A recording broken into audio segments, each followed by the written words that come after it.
Bueno, buenas tardes, ¿cómo andamos? ¿Qué Acá haces? ¿Cómo estamos estamos, Leo? otra vez en un nuevo programa de Common People por Bertering Mendoza. ¿Cómo estamos, Mati? Bien. Nuestra invitada la vamos en No un la rato vamos- dar intervención, no la la vamos vamos a a tener en spoilear. secreto. Previo a todo, Mati, te cedo la palabra a vos porque sé que ha habido noticia compleja, así que... Sí, bueno, mira, primero agradecerte este espacio, este ratito que me quiero dedicar para honrar a la memoria de una persona muy querida para mí y para todos los que trabajamos en el Ministerio Público Fiscal, como fue el queridísimo doctor Daniel Carnielo, que bueno, lamentablemente se nos fue ayer, después de dar su batalla, después de aguantar lo que tenía que aguantar y decir hasta acá.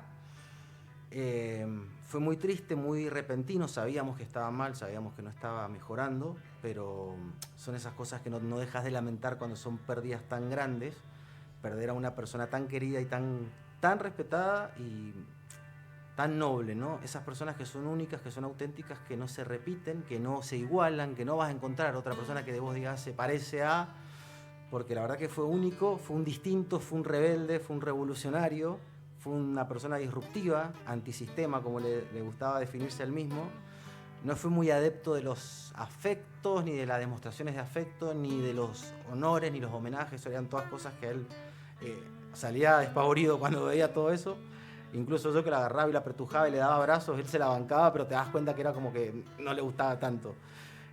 Tuve el honor, el privilegio y la suerte de considerarme su amigo, de haber tenido charlas inmensas. Yo le decía a mi capitán siempre a él por la Sociedad de los Poetas Muertos, ¿viste? Y la verdad que nos dolió a todos, nos atravesó a todos ayer eso cuando nos enteramos. Lamentablemente, bueno, no nos enteramos casi de oídas porque no hubo un comunicado oficial, y en esto me gustaría marcar un poquito la coordinación, que estuvo bastante floja, en no haberlo marcado como se debía, como pasó con el doctor Gonzalo Nazar. Cuando falleció, inmediatamente todos nos enteramos, salieron a publicarlo por los mails, por los canales oficiales y demás. Y nosotros lamentablemente no nos enteramos, y cada uno que se iba enterando se iba sorprendiendo porque, como te digo, era un final esperado, quizá, pero esperábamos un poco más de respeto y reconocimiento por parte de las autoridades, ¿no? Puntualmente la coordinación, que es la que se encarga siempre de hacer esas cosas, y que me pareció muy desprolijo y muy triste. A una persona que le dio más de 3 décadas al Ministerio Público, al Poder Judicial, porque el primero fue juez, no nos olvidemos, que le dio más de 3 décadas al Poder Judicial, que no haya tenido el debido reconocimiento, al fiscal, que en esto todos los ayudantes fiscales, incluso sus colegas me lo van a reconocer, el fiscal más amado que ha tenido la provincia fue Daniel. Y ¿Por qué elegí? Estamos escuchando un tema de fondo que elegiste. porque él amaba a Pink Floyd, y yo siempre que le escribía y cuando él podía responderme los audios, porque a veces no podía, cuando me podía responder los audios, siempre le mandaba algún temita de Pink Floyd, alguna cosa que sabía que a él le encantaba, para levantarlo un poco, ¿viste? Y bueno, sé que en su gira que está ahora, como buen amante del rock, seguirá haciendo rock en alguna parte y alegrando, como hacía cuando lo veíamos llegar, que alegraba cada rinconcito donde él aparecía, te alegraba el día. Así que creo que se merece mis respetos, mis condolencias para su familia, y pagar un tributo de esta manera a su memoria, que no lo vamos a olvidar jamás, jamás. Bueno, Mati, Gracias. yo me sumo, digamos, a la salutación. Estamos hablando con nuestra invitada que develaremos en un rato también. Sí. O sea, yo no lo conocí como obviamente en 25 años de profesión. Lo habré tenido 2 veces en una causa. Pero digamos, si hay algo que seguro era muy, muy patente en él, era primero que era un tipo súper sencillo.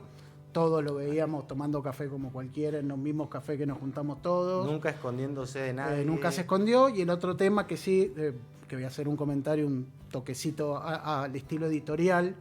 Una cuestión también que lo caracterizó es que nunca se sometió a las presiones del poder. De hecho, se comió más de una vez pasar por un jury.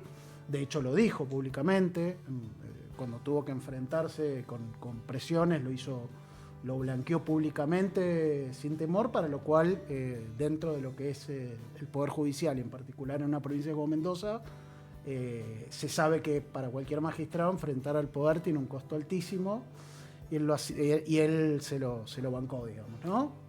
Y en esto, como vuelvo a una idea que seguramente va a andar circulando durante todo el programa, que tiene que ver con un tema en el que soy muy recurrente y que es yo sostengo que en un país que viene con una democracia de muy mala calidad y muy malos resultados desde el inicio de la época democrática para acá, el problema de Argentina tiene que ver con un diseño institucional. Un diseño institucional que está donde siempre se pone el ojo en, si se quiere, la corrupción del Poder Ejecutivo, sin embargo, dejando a salvo obviamente el buen nombre y honor de muchos, es el Poder Judicial, en particular federal, donde están las manchas más grandes de corrupción, y en segundo lugar en el Congreso, donde son diputados y senadores quienes realizan innumerable cantidad de negociados a espaldas de la sociedad, y sin embargo siempre que está expuesto, por razones muchas veces ciertas o no, es el Poder Ejecutivo que sí tiene que rendir cuentas permanentemente. Esto no quiere decir que lo salve. ¿Y por qué digo brevemente que es un problema de diseño institucional? Porque tenemos un modelo constitucional que se discutió en el año 94, cuando fue la reforma de la Constitución, en la cual hubo una discusión que se centró pura y exclusivamente en un Menem que quería la reelección y en un Alfonsín que, como cacique de su partido radical y garantizarle la supervivencia de un partido que estaba bastante cascoteado, planteó en ese momento un diseño institucional que es una sobrerepresentación, para que entienda el que nos escucha. Hay las provincias que tienen diferencias enormes no solo de habitantes, sino de desarrollo y de participación en el Producto Bruto Interno, tienen la misma representación proporcional en el Senado, por ejemplo, todas las provincias. Todas las provincias tienen 3 senadores, 2 por la mayoría, 1 por la minoría. Que fue como el gran acuerdo que cerró Alfonsín, le permitió a una estructura nacional como el radicalismo a que al día de hoy sobreviva, digamos, ¿no? Este diseño institucional, que quedó totalmente amorfo porque se planteó para evitar dar la discusión de pasar un sistema parlamentario, semiparlamentario, se instrumentó un sistema de jefe de gabinete que no terminó de profundizarse, genera a nivel del Poder Judicial, porque el Poder Judicial federal es el más, y el Poder Legislativo muchas veces, en particular a nivel nacional, son los más complejos, porque voy a poner 2 casos, y para pasar a la invitada, 2 casos muy concretos de la realidad actual. El presidente nombra por decreto a 2 candidatos a los 2 miembros de la Corte y se escandalizan ante la falta de institucionalidad, cosa que es real, digamos, claramente la Constitución no prevé que esto sea así. Ahora, mi pregunta es, pareciera, hay un ruidito, y que yo lo digo con nombre, me puedo permitir a esta altura decir las cosas con nombre y apellido, que en realidad los senadores que se desgajan por la institucionalidad y por la falta de republicanismo y demás, en realidad lo que están diciendo es ¿cómo? ¿No negociamos? Porque para los que no nos escuchan, para poner cualquier magistrado federal tiene que pasar el pliego por el Senado. Exacto. Entonces, en realidad lo que está pasando es que hay 160 pliegos de magistrados federales de distintas provincias y que cada gobernador tiene su candidato, que cuando manda por decreto deja a todos esos senadores sin capacidad de negociación. Pongo un segundo ejemplo. Hubo una alianza en la provincia de Chaco, que se cerró ahora, hace 2 días, en el cual el radicalismo en Chaco hizo una alianza con la Libertad Avanza. Y al otro día hubo una transferencia de fondos de 120.000 millones de pesos de Nación a la provincia de Chaco, porque Chaco, como la mayoría de los países del norte, para aquellos que no los conocen, el 90% de empleo público. Sí. Tienen un desarrollo realmente, son provincias que lamentablemente Mendoza en algunas cosas empieza a parecer, son provincias prácticamente feudales. Y se dice, bueno, sí, no, hay una suerte de corruptela, pero lo que pasa, y vuelvo al diseño institucional, es que el Chaco, que tiene comparado el 3% de la población de provincia de Buenos Aires, o comparado con Mendoza, debe tener el 20% de habitantes que la provincia de Mendoza, Chaco va a renovar ahora 4 diputados nacionales y Mendoza va a renovar 5. Es decir, tiene Chaco y tiene 3 senadores, al igual que Mendoza, al igual que provincia de Buenos Aires. Es decir, que este gobernador radical que hace un acuerdo también tiene mucho peso a la hora de negociar. cierro con esta idea porque es lo que me comprometí para abrir el micrófono. Tal es así, voy a poner, hay senadores que abiertamente, senadores nacionales y diputados nacionales, son tan burdas las negociaciones, pero tan burdas. Hay diputados que dicen sin ponerse colorados que tienen consultoras. Cuando se le dice, bueno, pero vos, ¿y vos de qué vivís o qué sé yo? Tengo consultora. Pero ¿cómo que tenés una colisión de intereses ahí? O sea, si vos tenés información que no tiene el resto, digamos, ¿no? Entonces, hay un problema de diseño institucional. Yo creo que hay que repensar un sistema parlamentario, más allá de que no sea el diseño que tiene Latinoamérica en líneas generales. Hay que replantearse cuáles son los plazos de elecciones, dejar que sean cada 2 años, que sean cada 4, para que tenga cierta estabilidad el Poder Ejecutivo con sus políticas a desarrollar, discutir lo que tiene que ver con la representación de las provincias en el Congreso, la coparticipación.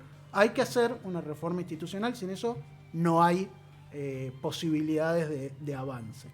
Bueno, dicho esto, vamos a pasar ahora sí a nuestra invitada. Perdón que se hizo extenso.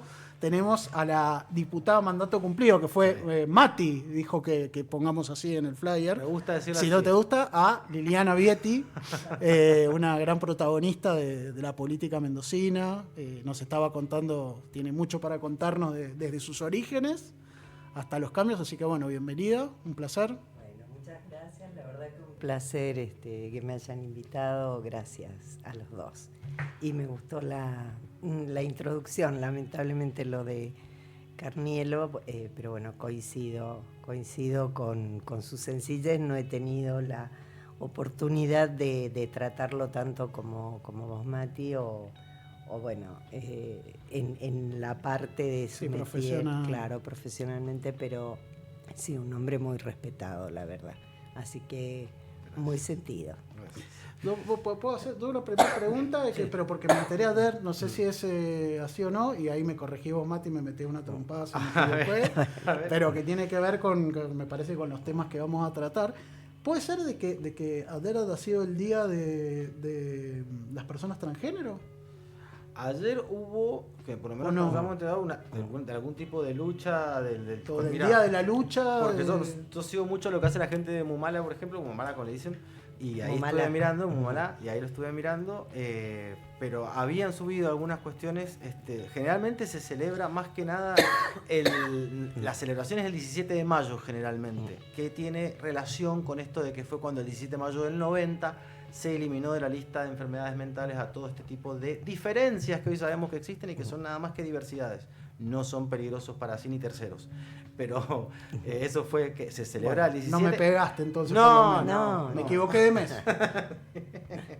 Bueno, Mati, te dejo que arranques vos. Perdón, acoto desde acá. El 31 de marzo es el Día Internacional de la Visibilización Trans. Eso, la visibilización. Exactamente. Gracias, Pasa Max. que en realidad hay varios días que tienen que ver algunos con todo el colectivo y hay otros con diferentes partes del colectivo. La de trans específicamente es el 31 de marzo. Perdón, yo justo porque hoy estaba escuchando la radio de la mañana, que no voy a porque es competencia, así que no. Bien. No voy a decir No quién, vamos a decir qué radio. Pero estaba Tenenbaum.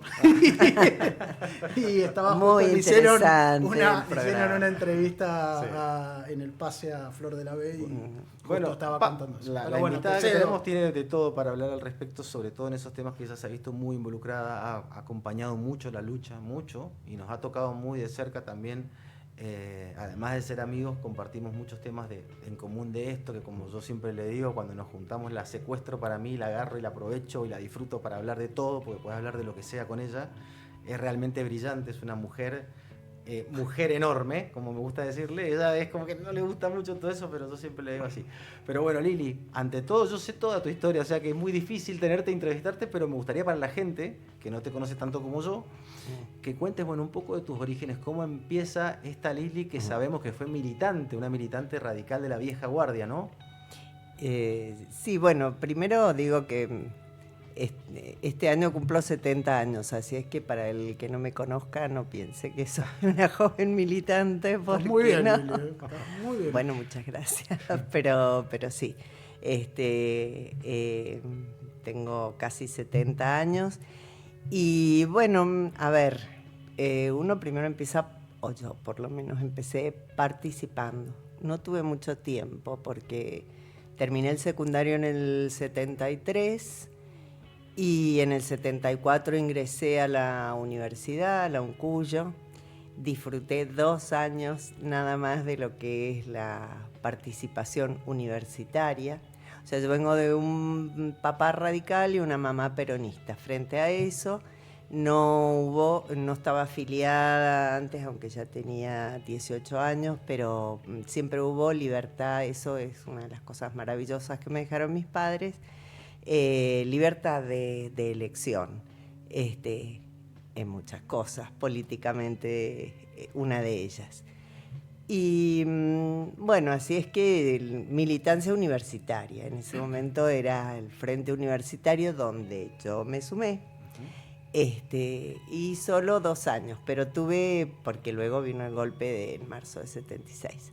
Así es que se nos terminó los centros de estudiantes, las elecciones de los centros, pero sí tuve la posibilidad de participar, no solo con el voto, sino muy activamente, me encantó.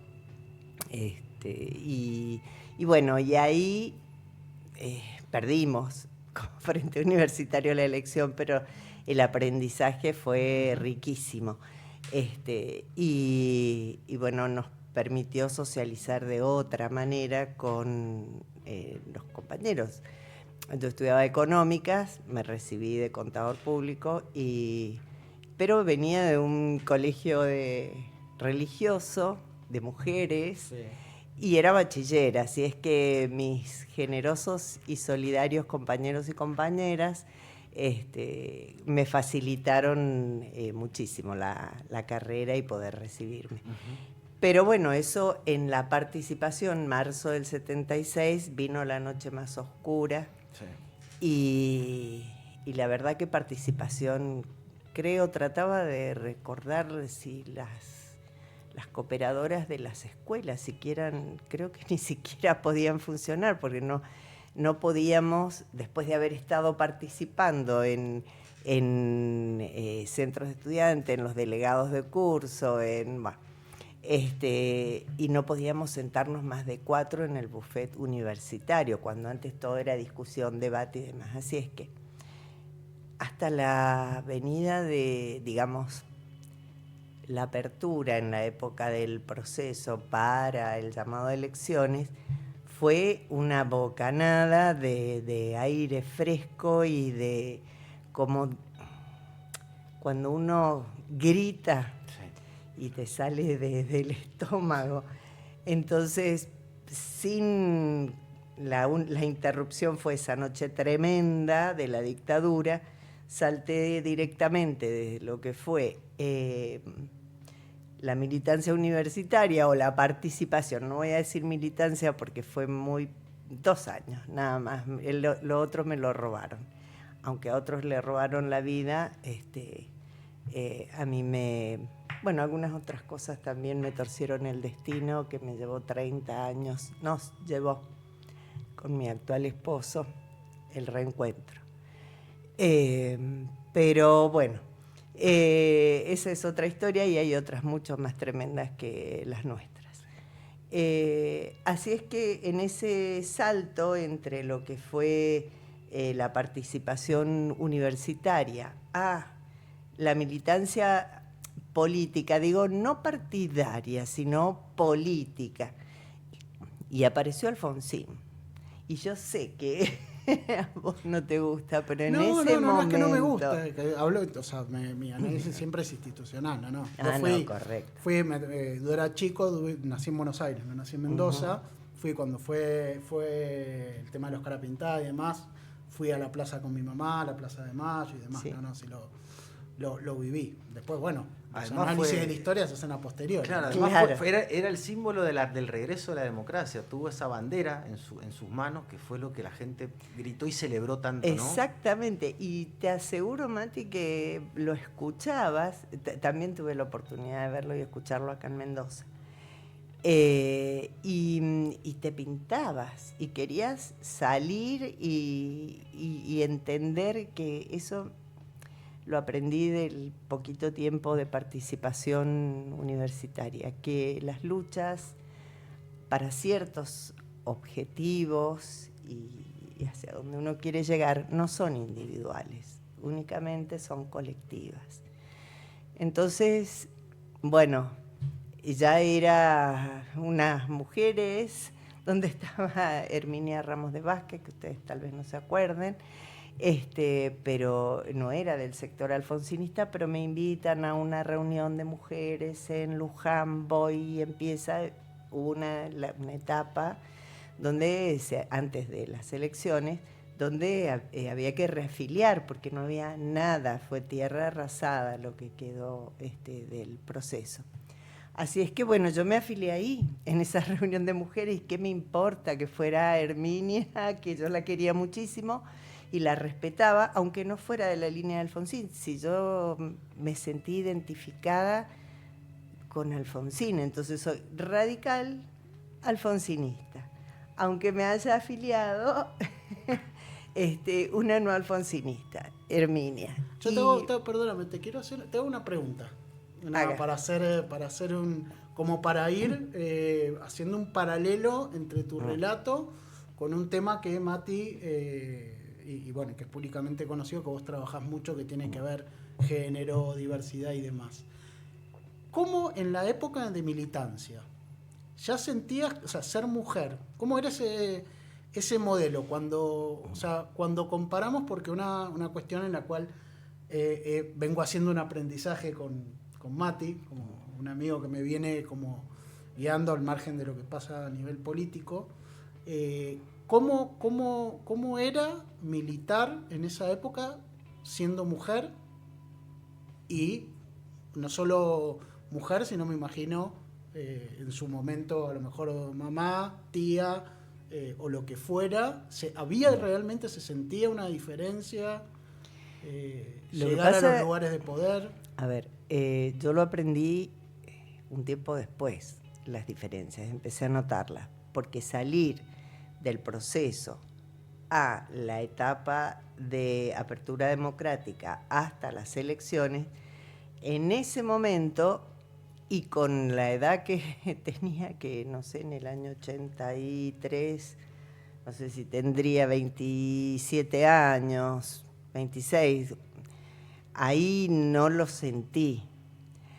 Lo que no significa que porque yo no lo viví, no pasaba. Claro que pasaba, después lo entendí. Pero en ese momento de plena ebullición, no. En mi casa, amigo de la casa que frecuentaba, que siguiendo el relato, digamos, yo llego con todas las fichas, porque yo dije, de fichas de afiliación, yo afilio. Y mi casa, en la cocina se sentaba el Viti, amigo nuestro, bueno, y él bajándome línea, que no, porque él sí, alfonsinista y demás. Bueno, nada, fue una etapa maravillosa de limpieza del alma, de la cabeza, de todo, de soltarse. Y bueno, después, claro, salté a la militancia política partidaria, y dentro de la política partidaria, dentro del sector de Renovación y Cambio, bueno, del Viti. Y ¿qué tal? ¿Cómo era el Viti? Para aquellos que para aquellos que no lo conocen, el Viti Fayad fue el intendente histórico de la capital. Sí, sí. Por poco no fue gobernador también en su momento, y un personaje aparte muy pintoresco, digamos, sí. O sea, esa parte cómo era como persona al margen de como militante, digamos. A ver, Viti depende también los ámbitos, pero un tipo bravísimo, si lo vemos como amigo, divertido, solidario, bueno. Pero si lo ves como dirigente, con sus objetivos clarísimos, y la capacidad de liderazgo, que no todo el mundo la tiene. Podías estar de acuerdo o no, pero él jamás te iba a mandar a decir nada, te lo decía directamente. y muchas veces sin anestesia. Y hay veces que es lo que uno necesita, o sea, uno o todos. Él mismo lo decía, a mí no me, no me den vueltas, no me la endulcen, no, decímela porque ahorramos tiempo y bueno, respetuoso del pensamiento diferente y eso lo recuerdo con emoción. Y el que te da una mano sin decirte yo te la di, ni te la va a cobrar, no te la cobraba, digamos. Un animal político.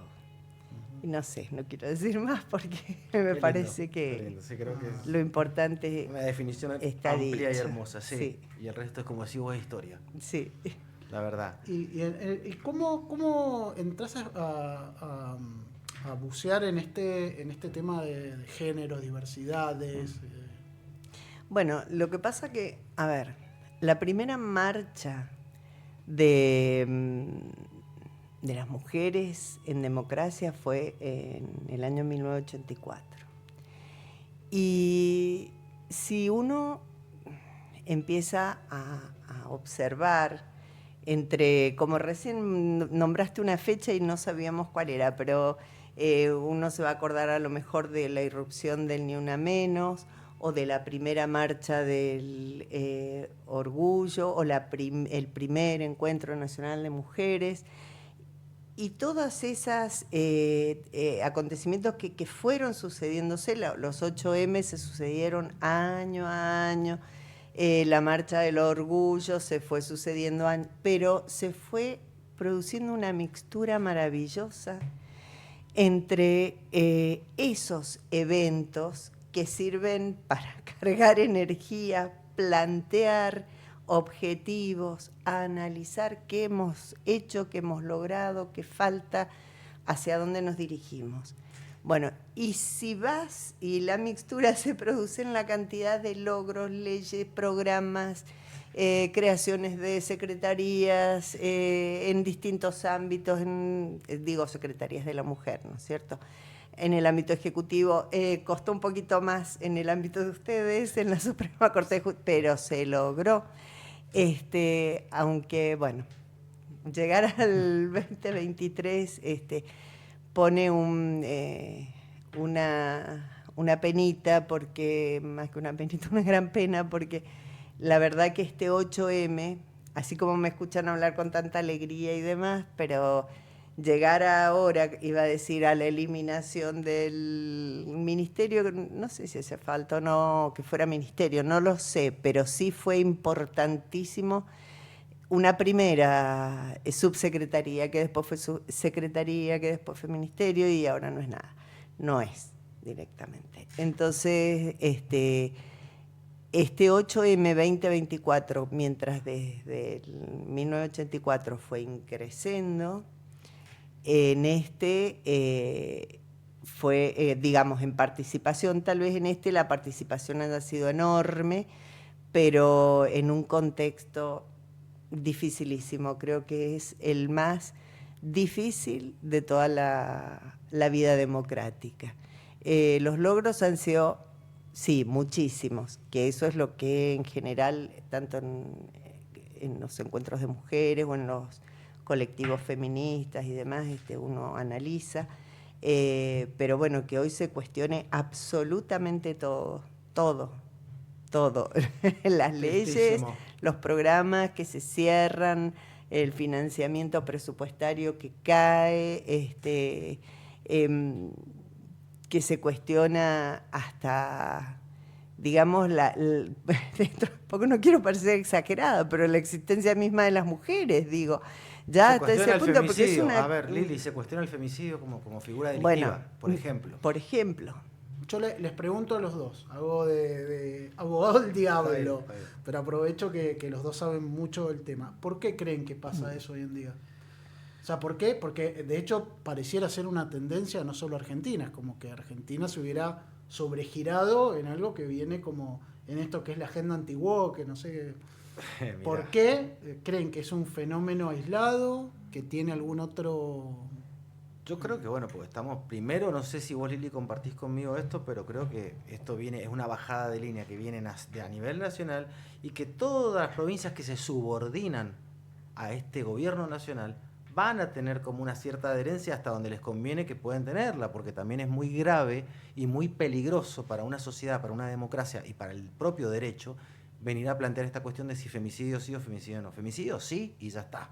Y las mujeres se mueren.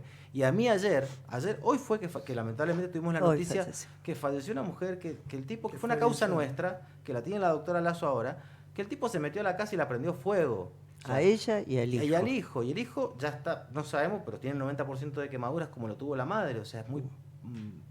hay que tener cuidado porque puede estar la familia escuchando también, ¿no? Pero es poco probable que Tremendo. sobrevivas a ese tipo de quemaduras, como le pasó a esta pobre mujer. Y las fotos hablaban por sí solas.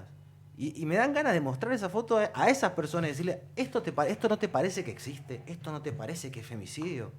Con todo el odio que vos le podés descargar en el cuerpo a una mujer. La verdad que es como te digo, conviene a las provincias que se subordinan, que son todas, lamentablemente, la gran mayoría, las que se subordinan a un ejecutivo nacional, que yo creo que no solo ha perdido los estribos, sino los valores y en parte la cabeza también. Porque cuestionar eso, tener a la mujer como una enemiga, me parece que nos fuimos al carajo, hablándolo así. Sí, yo la verdad que no sé si es una cuestión internacional o si hay como corrientes que a veces vamos más a la derecha, a veces más al centro, a veces más a la izquierda. De todos modos, pienso que hay cosas que son indiscutibles. Un poco lo estaba diciendo recién Matías. O sea, a mí lo que me resulta inaceptable es que cuestiones que estaban cerradas o que creíamos que estaban cerradas, tenemos que volver a explicar, a hablar, a que se tome conciencia. Pero de todos modos, el caso Argentina, yo no creo que tampoco haya sido todo perfecto antes. Entonces, yo soy de la idea de que uno llega y no es destruir y volver a hacer de nuevo, sino tal cosa se corrige por esto, porque está mal, porque está mal financiado o está mal integrado. Maravilloso, arreglémoslo, pero no destruir. O sea, me voy a ir, por ejemplo, al tema que también tiene que ver con la mujer, pero el tema de los alimentos para los comedores y demás. Digo, si se sabe, se sabía o se descubrió la auditoría o lo que fuera, yo estoy alejadísima, estoy rejubilada y no estoy dando ningún dato cierto, pero potencialmente, si se pensaba que podría haber irregularidades y demás, bien, solucionemos eso, pero no dejemos pudrir, porque eso sí es real. Y digo, uno lo ve en cualquiera, noticiero político de televisión donde se puede ver la imagen, sea de la línea que sea, y van a ver, todos podemos ver, alimentos pudriéndose, útiles escolares que no se entregaron, colchones que no llegaron a donde debían llegar. Ha habido incendios, inundación, de por medio, y un ministerio ausente. Es un gobierno ausente. Entonces, está maravillosa la solidaridad. Todos de una u otra manera participamos o en grupos o fundaciones o agrupaciones. Está bien, podemos ir supliendo todo esto, pero jamás vamos a poder suplir la presencia del Estado. Entonces, si no era perfecto, ¿qué era lo que había que hacer? Para mí, me parece que para la gente de mi cuadra, era corregirlo. Aquel que no cumplía con sus funciones, pues listo, no, pero no, acá es a mansalva. Arrasar. Entonces, se desfinancian los programas de acompañamiento a las víctimas de violencia de género. El 90% menos de ejecución presupuestaria fue en el 2024, perdón. Entonces, digo, y un presupuesto, sin presupuesto se vive, porque este presupuesto es el puesta en funcionamiento del año anterior, el del año anterior, perdón, es el del año anterior también. Entonces, ¿dónde está la institucionalidad maravillosa que ellos dicen que vinieron a instalar, a instaurar, a fundar o refundar?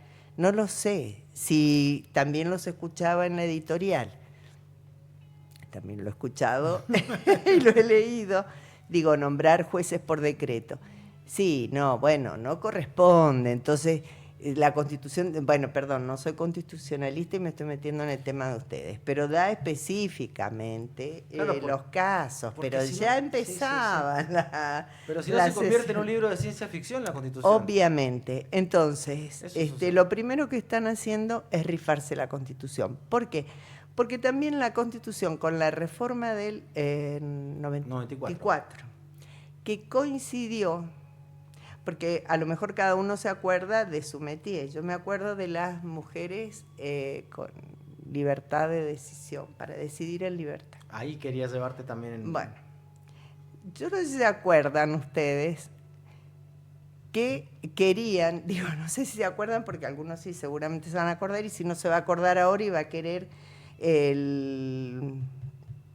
casi digo Poncidente, el presidente que tenemos, va a querer que rediscutamos desde cuándo existe la vida, en el momento de la concepción. Esa era la gran discusión en ese momento, y querían que el aborto no punible, que estaba desde, creo que era 1919, en el Código Penal, pues nada, ni siquiera vida es desde el momento de la concepción.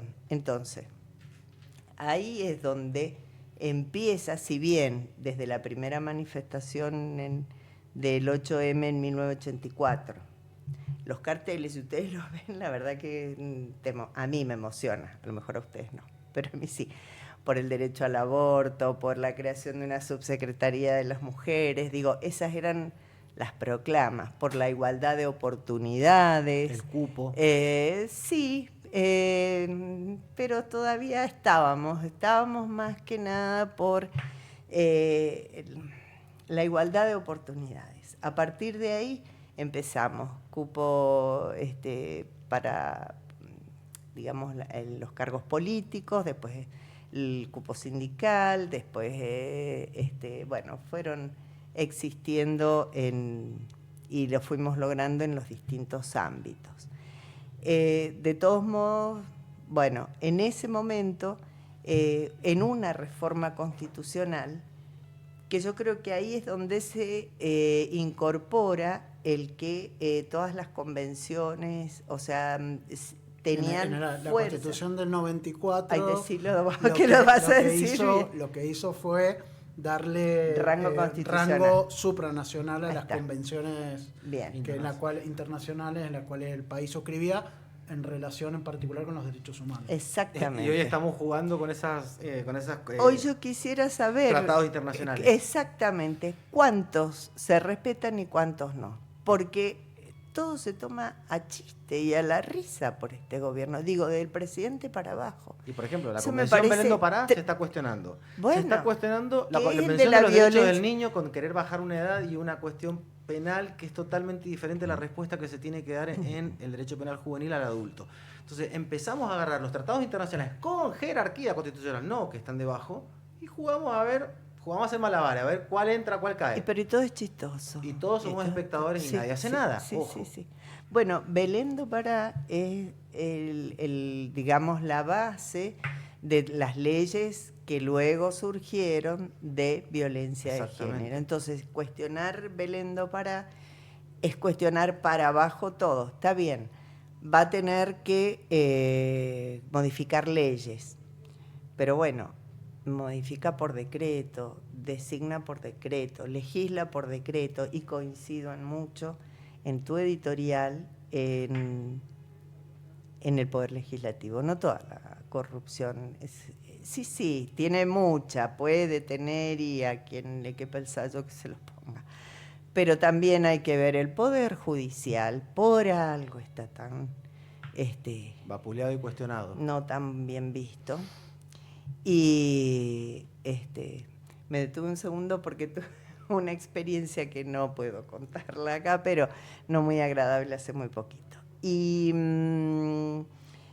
el Poder Legislativo. Así es que, sí, la verdad es que qué tiempo complicado para marchar en un 8 de marzo. Justo les quería compartir algo, unos datos que saqué de Mumalá, que mirá, hubo 604 intentos de femicidio el año pasado y 255 femicidios solo el año pasado. Estábamos hablando de que un femicidio cada 34... 255 directos. Sí. Sumale 25 de víctimas ligadas a ese directo. Un 11% más que el año anterior. Sí. Y eso es del registro de datos. Claro, porque Humana, no porque no cuentan un poco para los que no conocen qué es. ¿El qué? Mumalá. No lo sé ni nombrar. Que lo cuente acá la señora. Mujeres de la Matria Latinoamericana. Yo no, o sea, son organizaciones sí, aclaramos que feministas, claro, que vienen trabajando, haciendo un trabajo fantástico desde hace años. De todos modos, esos datos que analiza Mumalá son del registro que se creó, ese fue otro de los programas y leyes y demás logros de las distintas luchas feministas. Esos son datos oficiales, digamos, el análisis que van haciendo ellas.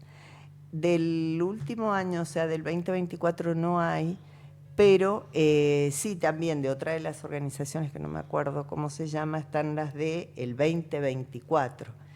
Respecto a 2023 hay casi un 10% más también entre muertes directas, víctimas directas y víctimas vinculadas. Y ahora llevamos 4. Es tremendo. En Mendoza llevamos ya 4 femicidios en lo que va del año. Estamos en marzo. Sí.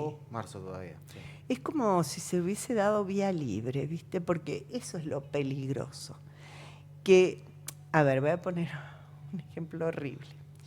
Pero digo, si en una casa la mamá insulta y el papá insulta y el chico insulta y está todo bien, porque es lo que... Entonces, si el jefe insulta, denota, duda, te echa, te dice imbécil y bueno, y duda de... Y bueno, ¿por qué el otro no te va a decir?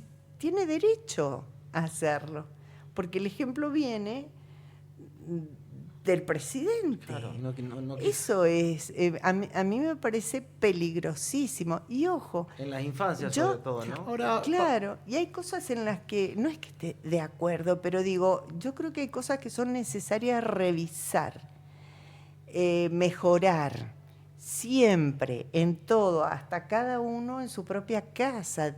Digo, un ejemplo ridículo, una alacena, un placar, cada cuánto... Abrimos y decimos, tendría que ordenarlo de nuevo, tendría que tirar esto, tendría que lo otro, reciclarlo, darlo vuelta, esto ya acá no. Bueno, lo mismo pasa en el Estado. Entonces volvemos a lo del principio. Revisar sí, destruir no. Te hago una pregunta porque tenemos que ir redondeando sí, la nota. No hemos entrado, no la metimos en la legislatura todavía, quería entrar ahí. Y bueno, pues nos quedan ahí, tenemos que redondear, pero yo hago una pregunta y después preguntas vos en la legislatura. Te hago una pregunta insidiosa. Está claro, bueno, en manera simpática. Yo puedo contestarla o no. Podés elegir o no. Sí. Está claro que sos, que no te gusta el gobierno nacional, eso está claro, digamos. El gobierno provincial me parece que sí tiene, no sé, pero me voy a referir exclusivamente a lo de género, que es en lo que me interesa focalizarme. El gobierno provincial sí tiene una presencia bastante activa en lo que tiene que ver con género. De hecho, tuvimos a Teturquiza acá de Sí, que está invitada, sí, que está digamos. Habló como que hay, digamos, hay en cierta medida una actividad de género importante, Género y tiene diversidades. representación. El tema del femicidio en la justicia, Mati, en Mendoza hay estos casos aberrantes que vos contás, pero hay un protocolo, digamos, O sea, respecto a femicidio. Sí, nosotros acá en eso Ahora, somos enérgicos. Teniendo en un tema tan importante y tan determinante una visión tan distinta entre la provincia y la nación, ¿por qué crees que el gobernador dice tenemos que hacer una alianza con la Libertad Avanza? Si tienen visiones tan distintas, o por qué también hay una visión. Cornejo, creo que hay que reconocer de que él nunca se ha expedido públicamente respecto al tema, en contra del tema de género ni nada, pero sí su vicegobernadora. Su vicegobernadora sí ha sido muy fuerte y muy vehemente. La vicegobernadora no es radical. Creo que, no sé si es pro Libertad Avanza o es pro y está pensando si me afilia a la Libertad Avanza. La verdad que no le sigo la carrera mucho. No me gusta mucho el estilo agresivo que tiene. Cornejo es radical. Y sí, yo tengo que reconocer, cuando estaba hablando de los temas de género y demás, a nivel provincial, el área de la mujer, y la verdad es que tal vez muchas de mis compañeras feministas no estén de acuerdo conmigo, pero bueno, también yo respeto el pensamiento diferente y hoy digo el mío. A mí no me importa si es ministerio, secretaría, área o lo que sea, pero que esté acompañando, porque es muy importante en este círculo de la violencia para la mujer poder salir de esa situación tremenda. Necesita de una serie de cosas, que no son solamente las legales, de un acompañamiento integral para poder hacer frente a esta situación. Y eso en Mendoza se da. Así es que eso sí lo reconozco. También reconozco que muchas de las cosas que se siguen haciendo son con mucho menos presupuesto, porque no solo Mendoza, sino que muchas provincias reciben mucho menos de los fondos nacionales de lo que deberían recibir.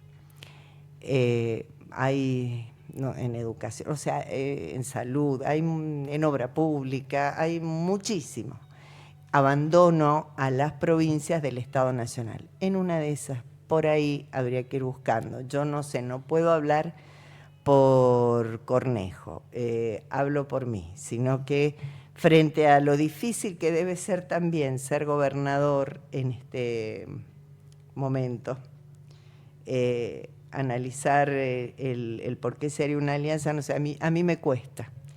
Sí, me encantaría poder destacar una legisladora provincial que sí ha sido legisladora nacional, que si alguna vez tienen oportunidad de invitarla, es Claudia Najul, que es una alta defensora del tema género, muy formada, creo que fue ministra de Salud de acá, de la provincia, sí. Y también quería decir que cuando yo estuve en la legislatura con el tema del protocolo de aborto no punible, todavía no estaba la ley de aborto, uno de los, o sea, Claudia Najul por supuesto que fue súper para acompañar, como me acompañaron muchísimas mujeres y diría todas las organizaciones feministas, de ahí las conocí yo, son unas reinas, todas. Pero Alfredo también fue uno que él era presidente en ese momento, creo que de la Unión Cívica Radical a nivel provincial, creería, si mal no recuerdo. y sí, creo que era intendente Godoy Cruz. Él sí tuvo un acompañamiento que la verdad que yo lo necesité en ese momento. No solamente como legisladora, sino como mujer. ¿En qué periodo fuiste vos legisladora? ¿Cuál fue tu periodo como Y diputada? yo fui 2 periodos, desde el 2006 al 2010, creería. Sí, fui electa, fui electa en el 2005 y creo que sí, tiene que haber sido, fui en 8 años. 8 años. Así. Del radicalismo. Y bueno, Sí. y tú, Tenemos última pregunta que tenemos que te cerrar, la dije, ¿no? te dije que te la iba a hacer esta pregunta. ¿Qué es lo que más rescatás, lo que más amaste como legisladora, o cuál fue tu mayor conquista como legisladora? La época que fue más, difícil, pero que la amé, la verdad, fue cuando fue el tema después del fallo FAL, Sí. que fue el tema del aborto, fue lo del aborto no punible, los protocolos y demás. Y ahí está, yo todavía era, o sea que hasta el 2014, 2015 debo haber sido legisladora, porque estaba ahí. Cuando sale el fallo FAL, que insta a los gobiernos nacionales y provinciales que dicten sus máximos protocolos de atención a los abortos no punibles, al artículo que no me acuerdo cuál era del Código Penal, creo que era el 21, bueno, no me acuerdo. No importa, ya no está. 86, sí, y ahora ya está el 85 bis, Bueno, que son los nuevos. entonces insta a la redacción y aprobación e implementación de los protocolos hospitalarios para la atención de abortos no punibles. Y ahí, bueno, está sonando una alarma. No hay porque problema. La alarma del cierre. La alarma del cierre, la alarma No, del cierre. Necesito ponerme en un horario fijo unas gotas, disculpe. No, está bien. Bueno, en esa etapa es que ya no es que estaba terminado, me quedaban unos años, pero fue muy intenso. Y bueno, pude contar, como decía recién, con todo el respaldo de las organizaciones feministas, de las mujeres en general, de muchos varones. Y bueno, y también fue difícil, porque esa fue la parte maravillosa y buena. Pero también fue muy feo ver caer caretas, o sea, lo que uno pensaba no era tan así. Era si en una de esas conviene o no conviene, o sea, no pensar en cuál era el objetivo. En algunas cosas fueron más, a pesar de que o sea, en diputados se aprobó, y agradezco a la gran mayoría de los diputados. Yo recordaba la otra vez el proyecto que fue firmado, pero por casi todos los bloques y por la mayoría de los legisladores y legisladoras. Entonces eso a mí me llenó de orgullo por todos. Ahora llegamos al Senado y ahí otra historia. Es otra historia.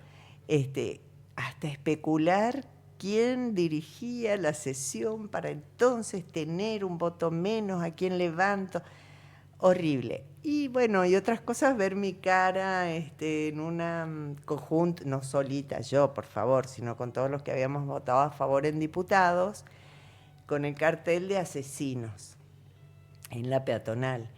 Llovió, corrió viento y demás, y los carteles estaban ahí lavándose, pero viste, una vez me preguntaron, ¿quieren que lo saquemos? Yo, la verdad que no. No, me hubiese dolido estar en un cartel y más allá de que, como dije, respeto el pensamiento diferente, pero de verdad que el color celeste nunca me representó. Bueno, Lili, muchísimas gracias por venir. Ha sido un placer. Te invitamos para la próxima que vengas con Najul, con Claudia. Ah, bueno, sí, Y ella. a Rubén, que también. Pero Rubén ella también lo tenemos, Rubén es otro invitado para tener también, así que decirle que se vaya preparando. Pero ahí venimos, no tenemos esta cuestión del agua, nada, venimos con mate. No, venimos con traemos todo. el mate con Traemos todo. un frío, hasta un frío bar te vamos a traer. Bueno, Un muchísimas placer. gracias. Muchísimas gracias. Un honor a ustedes, tenerte acá. muchísimas gracias. Muchísimas gracias, Hacemos amiga. un corte y seguimos en Vorterix Mendoza.